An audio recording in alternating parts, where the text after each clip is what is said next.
อีกป้าพวกเขางาม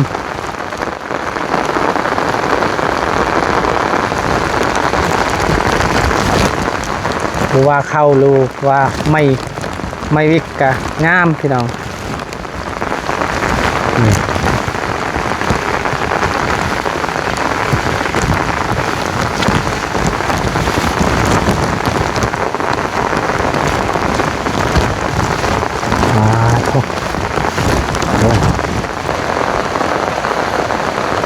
เพิ่นดีใจแห้งเลยพี่น้องดีใจเห็นมันต้นเพิ่นแบบว่ามันชุ่มพี่น้องโอ้ยตัวนี้แห้งชุ่มเลยปอครับ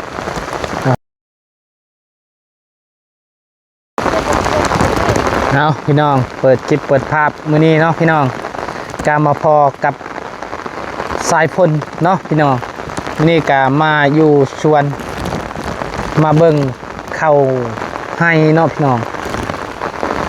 เอาก่อนอื่นกัดทักทายสบายดีเด้อสบายดีและสวัสดีพ่อแม่พี่น้องFCเมิร์ดสุขสู่คนบ่ว่าสิอยู่ในและก็ต่างประเทศก็ยินดีต้อนรับเข้าสู่ซองบ่าวบุญคงคือเก่าเนาะมื้อนี้ก็มากับทางน้องดาวคือเก่าเพิ่นก็เสียหญ้าพี่น้องฝนตกนี่ก็โอ้ยบ่เช้าเลยพี่น้อง10ปลายมือแล้วเนาะคนนี่ก็12มือนี่แหละพี่น้องบ่เช้าว่าสิเสียหญ้าก็บ่ได้เสียช้ำเนาะเช้านิดนึงแล้วก็ตกอีกมื้อนี้ก็เมิดมือพี่น้องนะโคน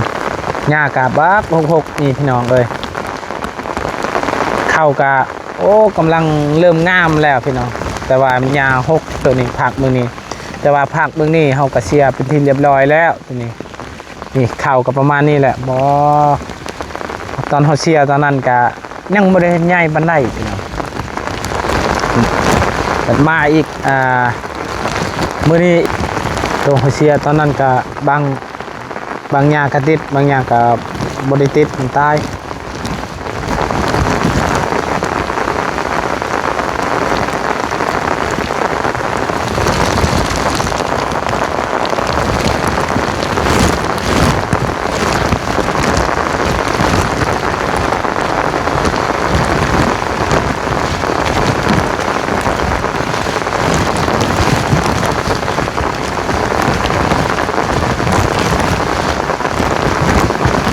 เบิ่งหญ้าแล้วโอ้ยเนาะเป็นตาอุกใจเนาะ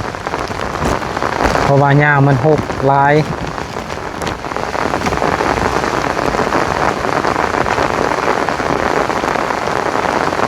ข้าวกำลังงามหญ้ากำลังหก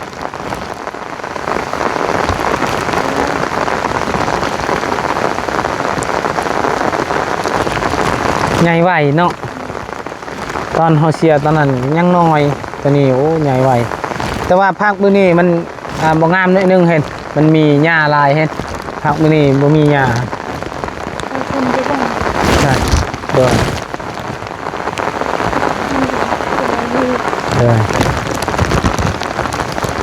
สบายดีสบายดีสวัสดียามเช้าๆเด้อพี่น้องนะนี่ก็มาเบิ่งไห้เบิ่งสวนเนาะเพราะว่าลายมือแล้วเขาก็ไม่ได้ไปมาอีกวันนี้เพราะตกใจผู้ว่าใหญ่ไหวแท้เข่าผู้ว่า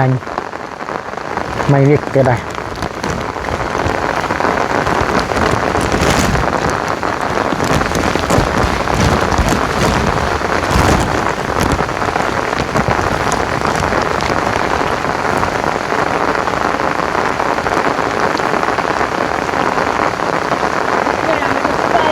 หญ้านี่สบายเขาลกเอาเห็น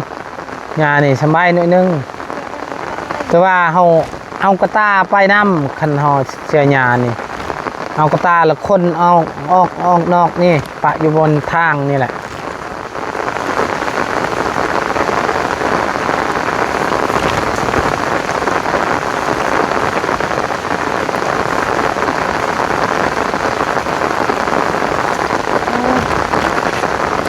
คนจะยืนเบิ่งอยู่คนเบิ่งข่าวบังงามนี่ฮอตค่าได้เลยจ้ะ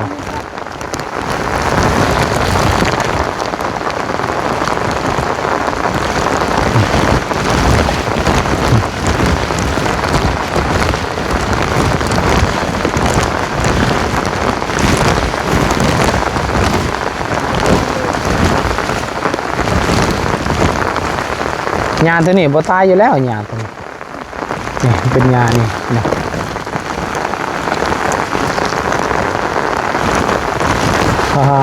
เสียงแอวเลยเนาะ ครับงามแต่ว่าบุฮูว่ามันสิเป็นมากเป็นอะไรเขาก็ยังบุฮูแต่ว่าต้นมันก็งามอยู่พี่น้องเขา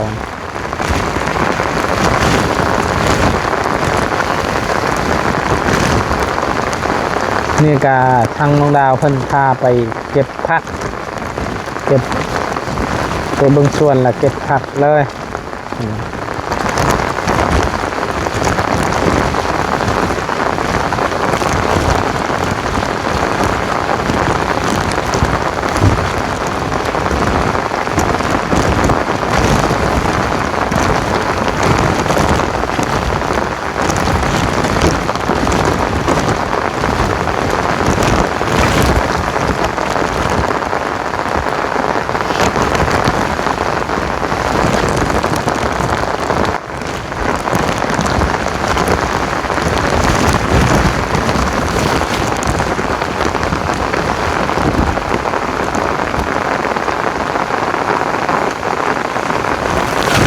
ฝนตกมีซีเมนต์มือแล้วเพียง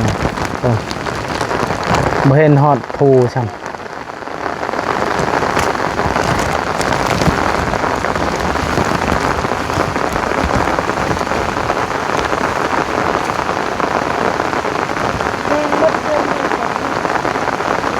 เสียหญ้าฝนตกตลอด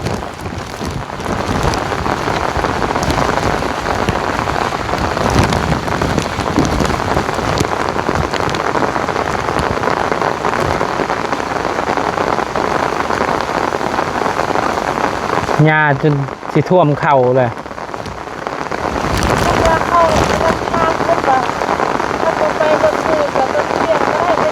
โดย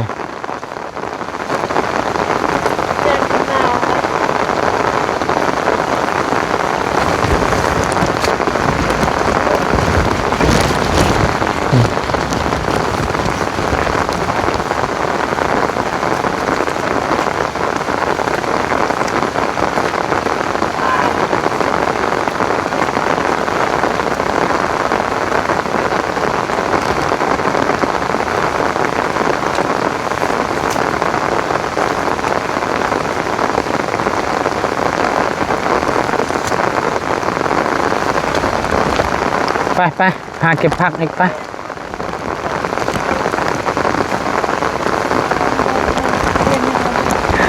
เชียร์หญ้าหรือวันอะไรนี่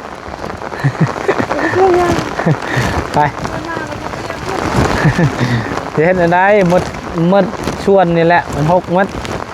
เจอกันถ้าพ่นเศร้าพ่นก้อนจังเสียอีก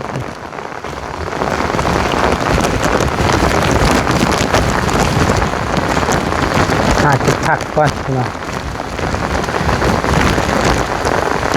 มีอาหารกินพี่น้องเนาะ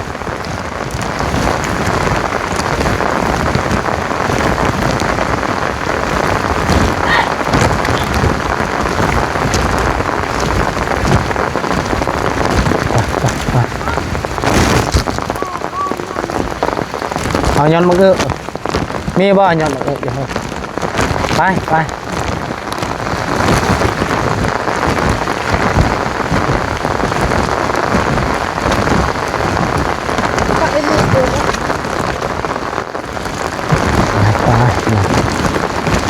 จะผักเหมือนกันเลยนะ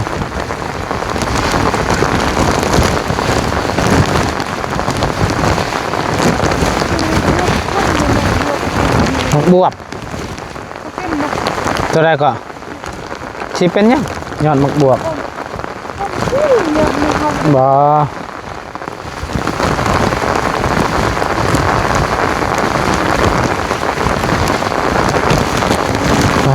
ทุกเข่าหอยกันความงาม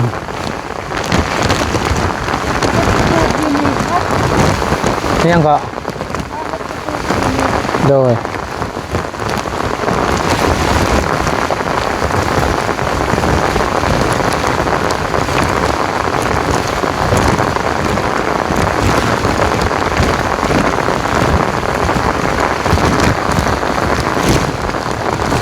นี่อยู่นี่ใครแน่หญ้าบ่ฮกปานได้เนาะอยู่นี่มีแต่บอนเดียวนี่แหละเดี๋ยวครับ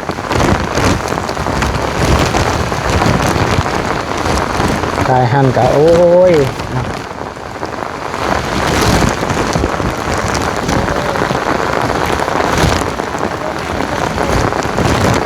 ชิเม่อยู่บ้านหมกเนี่ย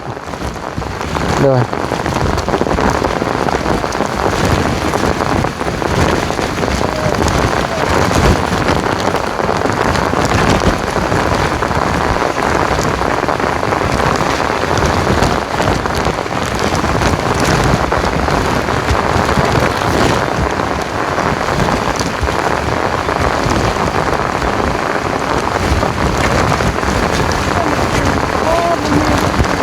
เนี่ย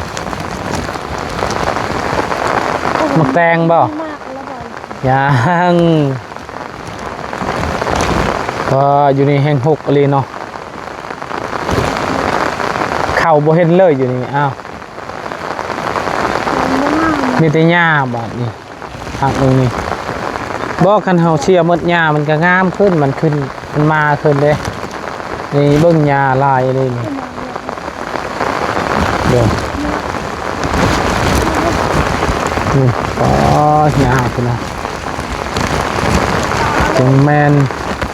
โคตรเลยหญ้านี่พี่น้องเอ้ย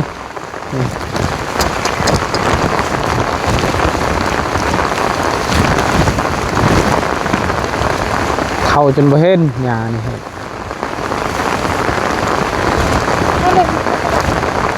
งานมาเอาในได้เห่าจับได้แล้วบ่นี่อยู่นี่แน่นว่างามมาเลยเนาะงามบวบงามเอามาแม่มักพี่น้อง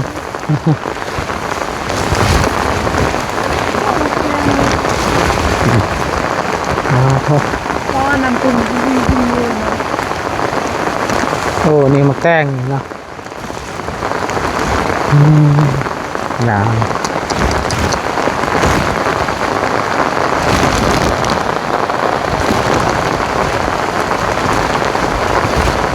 โอ้หมักบวบนี่ก็ใหญ่แล้วเนาะมาอีกชุดนี้ป้าพี่น้องขยายคักอะไรบ้างนี่มาอีกรอบนี่พี่น้องโอ้ปูนป้าโท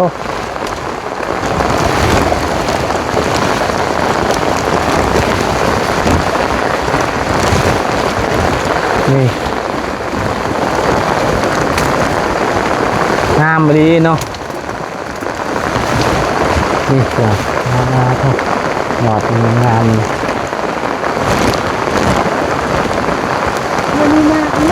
โดยยังบ่ฮอดยังบ่ได้แม่นยังบ่ได้เป็นมากเถอะบ่แม่นคืออาจจะพุ่นบ่คือจะพุ่นเนี่ยโอ้ยาวเลยเนาะอ๋อโธ่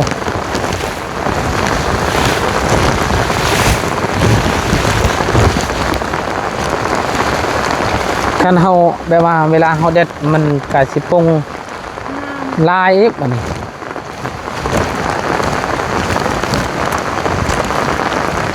คือนี่ให้มันไปอยู่พุ่นและธรรมดามันบ่ให้มันไปและหาเข่าเฮานี่พุ่นไปเข้าป่าพุ่นละอย่าเหยียบอันนั้นเด้อ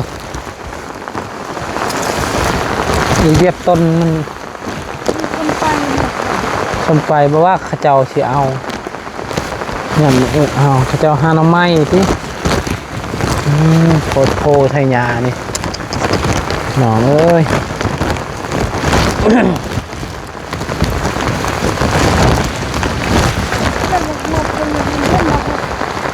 ใส่หมกบวบอยู่ใส่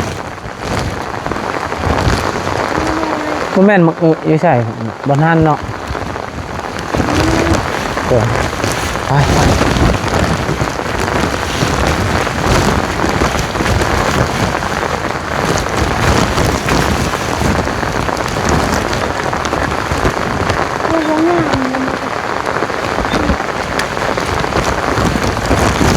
ักมึงนี่เข้าบ่งามเลยคือเป็นน้ำยาหกบ่เอาไหมมันงาม ไปอยู่คนเนาะเขาว่าหญ้าหกเห็นก็เลยเข้ามันก็สิใต้บัด ถ้า นี้ ทำก็พกเข้าไป นี่เรื่องรถเขาเสียอีกจังหน่อยนี่โธ่หนานี่โคตรโคแท้พี่น้อง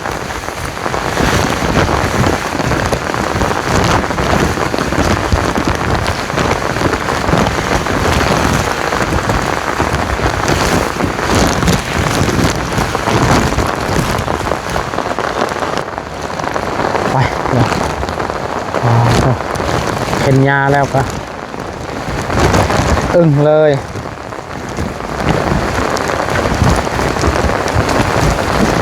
เคยบ่มีเคย โอ้ มีแต่ยามาน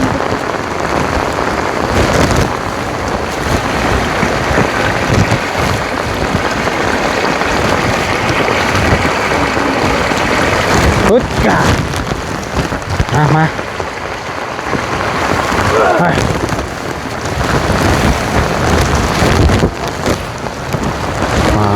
โทษเบิกชวนมันต้นอีกนะ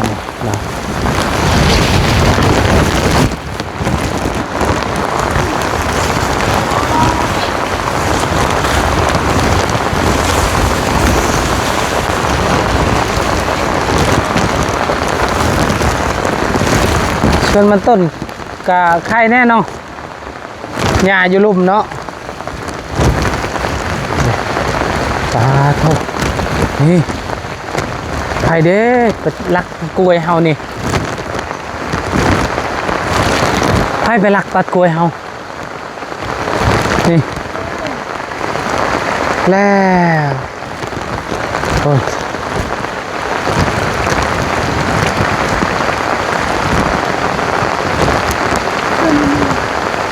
ไม่ใช่ เข้าไปหลบอยู่ค่ะ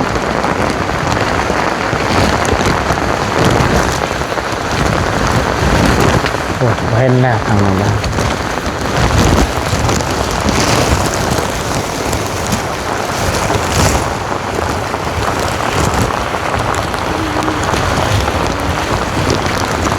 เพิ่นดีใจ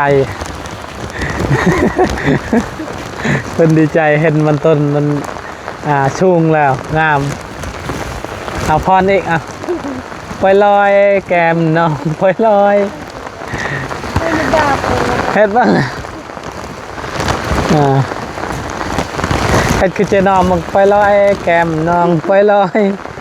ห้อยไตอยู่คันหน้าเอ้ย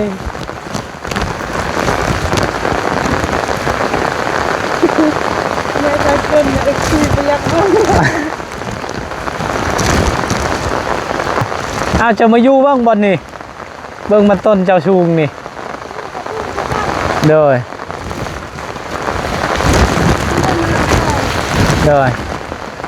นี่คุณอยู่นี่แห้งชูงนี่มาอีกรอบนี้เนาะต่างเลยเนาะคุณโธ่ โอ้โธ่เนาะไปเนาะ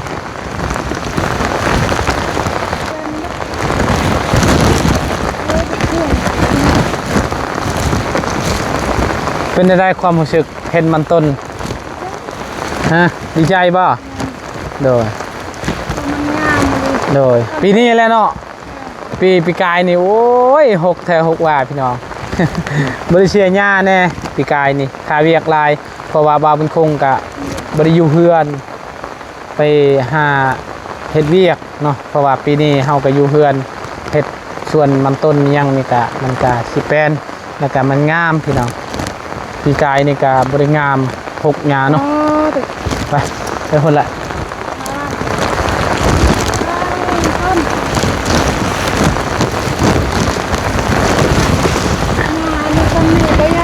แม่นแหละหญ้าอยู่ลุ่มหญ้ามันแหละแต่อุกเดี๋ยวนี้อุกหญ้าเข้าพี่น้องยังหกมาดีไม่ว่าเชื่อหญ้าโบทันฝนตกตลอดเวลาเขาเชื่อแล้วมันยันมันติด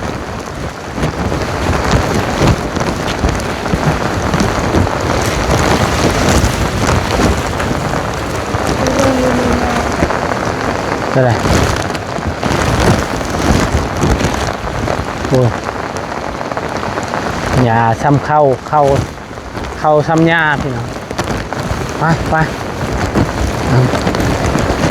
หาเก็บมักต้องไปเดี๋ยว มีคันนี้บนน่ะ มีบ่ไปเบิ่ง เจอกันครับทำคู่ เดี๋ยว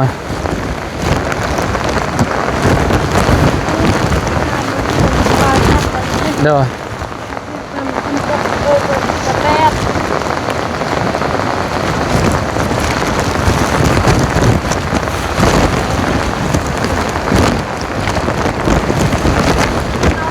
มันต้นก็งามหญ้าก็งามโอ้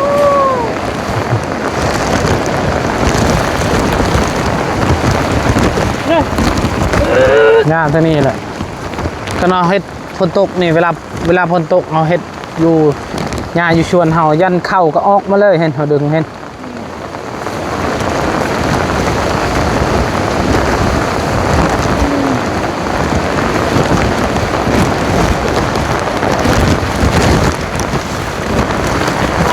เนาะ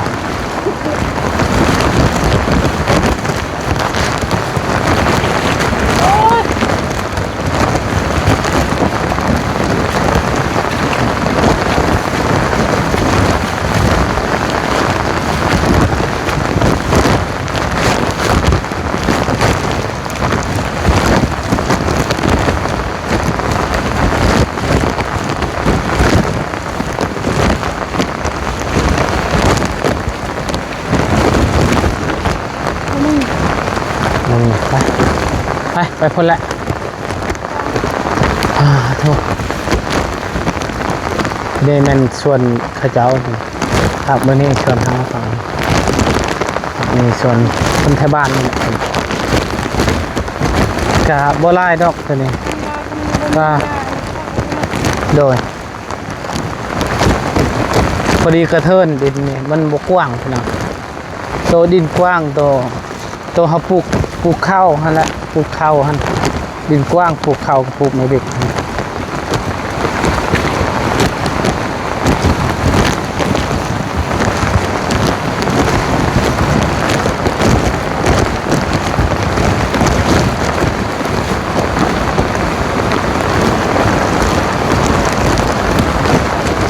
นี่ครับพาพี่น้องเลาะป่าพี่น้องพูดพวกน้ำหันมันจะไปแนวได้ มันต้นเนี่ยเขาเสียก่อนยาไข่นั่น โดยแม่นแหละเข้าตำล่างเอาจะไปแนวได้บาทนี้อ้าวพอถูก เข้าด้วยก็มีเลย ตายบาทนี้ตายแล้วบาทนี้เมื่อเราได้บาทนี้พอเนาะอ้าวเมื่อเราได้ระวังเด้อเอ้ยได้เลย จะลองเบิ่งนี่จับเกิบคอยเบิ่งคอยลองเบิ่งเป็นอะไรนำพุตกตลอดเลยพี่น้องมันจะใหญ่แล้วเนาะโธ่นำห้วยได้นี่พี่น้องฮึด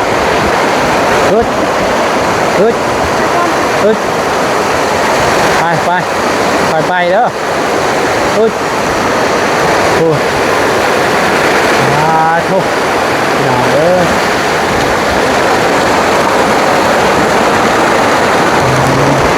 น้ำกำลังขึ้นเพราะว่าฝนตกมันมือมดขึ้นพี่น้องคืนนี้กระตกขาดมือนี้อีกน้ำก็เลยขึ้น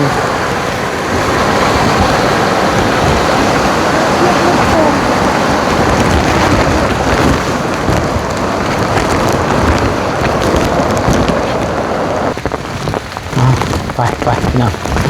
คุณเอาตองกาโอ้สุกเต็มต้นแล้วเรื่อง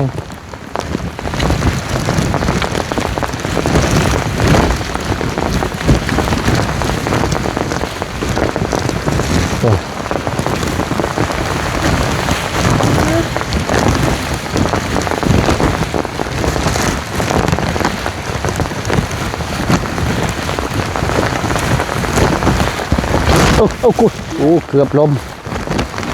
ดิต่อนี่โอ้เก็บเอาก็ได้เนาะคุณเพราะว่ามันชุกเร็วเลย ต้องขึ้นก็ได้แบบนี้นี่โอ้ยอีต้นนี่ก็ดกไปเลยนะปีนี้ดกไปเลยหมักตองปีนี้โอ้ตกลายเลยหมักตองโอ้โถเหลืองหมดต้นเลยนี่